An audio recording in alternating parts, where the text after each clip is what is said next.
Pride and Prejudice, by Jane Austen, Chapter 11. When the ladies removed after dinner, Elizabeth ran up to her sister, and seeing her well guarded from cold, attended her into the drawing-room, where she was welcomed by her two friends with many professions of pleasure. And Elizabeth had never seen them so agreeable as they were during the hour which passed before the gentlemen appeared. Their powers of conversation were considerable. They could describe an entertainment with accuracy, relate an anecdote with humour, and laugh at their acquaintance with spirit. But when the gentlemen entered, Jane was no longer the first object. Miss Bingley's eyes were instantly turned toward Darcy, and she had something to say to him before he had advanced many steps. He addressed himself to Miss Bennet with a polite congratulation. Mr. Hurst also made her a slight bow, and said he was very glad. But diffuseness and warmth remained for Bingley's salutation. He was full of joy and attention. The first half-hour was spent in piling up the fire, lest she should suffer from the change of room, and she removed at his desire to the other side of the fireplace, that she might be further from the door. He then sat down by her, and talked scarcely to any one else. Elizabeth, at work in the opposite corner, saw it all with great delight.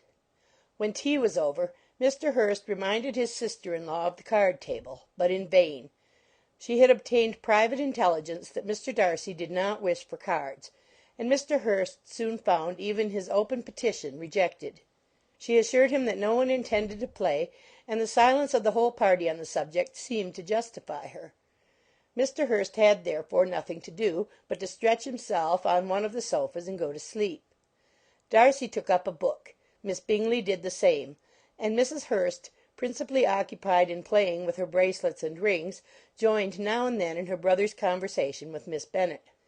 Miss Bingley's attention was quite as much engaged in watching Mr. Darcy's progress through his book as in reading her own, and she was perpetually either making some inquiry or looking at his page. She could not win him, however, to any conversation. He merely answered her question and read on.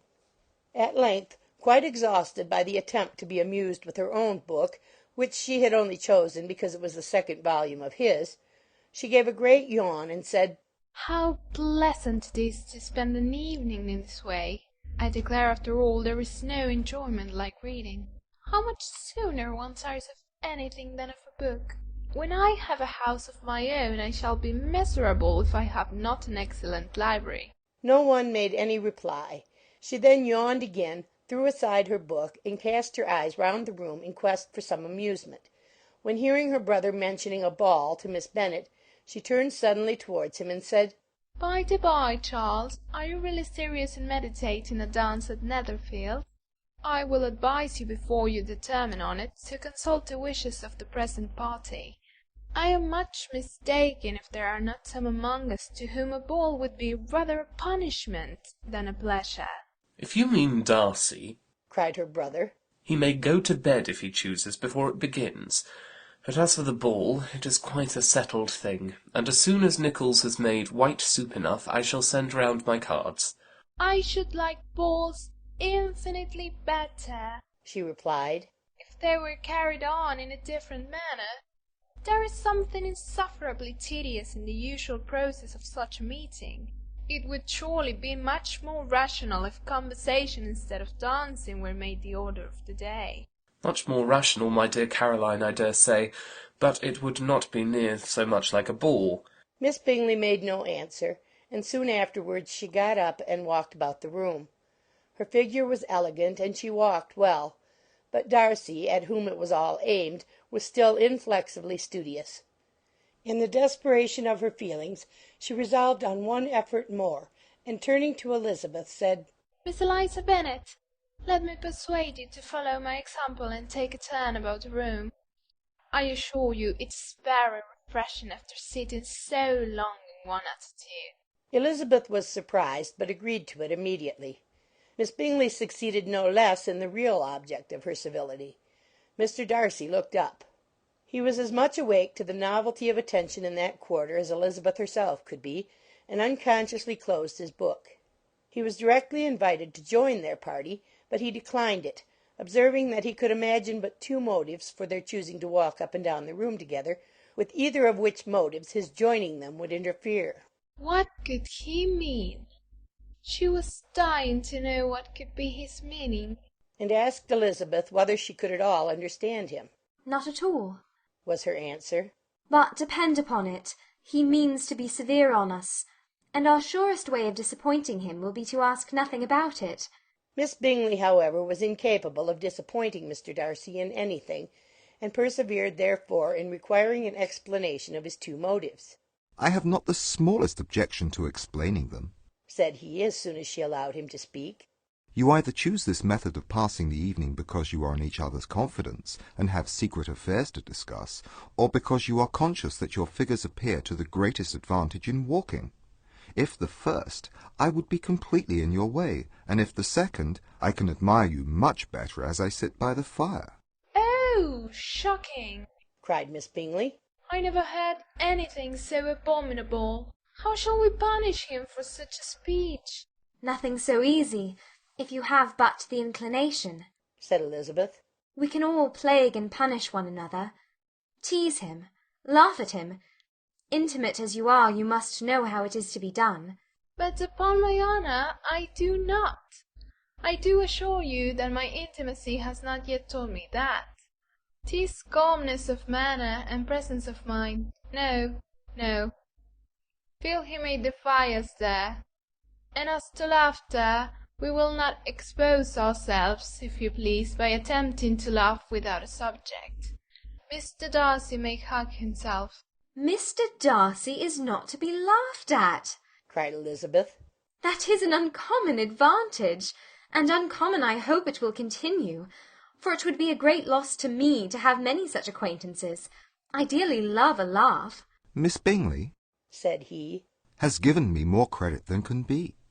The wisest and the best of men, nay, the wisest and best of their actions, may be rendered ridiculous by a person whose first object in life is a joke. Certainly, replied Elizabeth. There are such people, but I hope I am not one of them. I hope I never ridicule what is wise and good. Follies and nonsense, whims and inconsistencies do divert me, I own, and I laugh at them whenever I can. But these, I suppose, are precisely what you are without. Perhaps that is not possible for anyone, but it has been the study of my life to avoid those weaknesses which often expose a strong understanding to ridicule. Such as vanity and pride. Yes, vanity is a weakness indeed, but pride, where there is a real superiority of mind, pride will be always under good regulation. Elizabeth turned away to hide a smile. "Your examination of Mr. Darcy is over, I presume?" said Miss Bingley. "And pray what is the result?" I am perfectly convinced by it that Mr. Darcy has no defect. He owns it himself without disguise. No, said Darcy. I have made no such pretension. I have faults enough, but they are not, I hope, of understanding. My temper I dare not vouch for.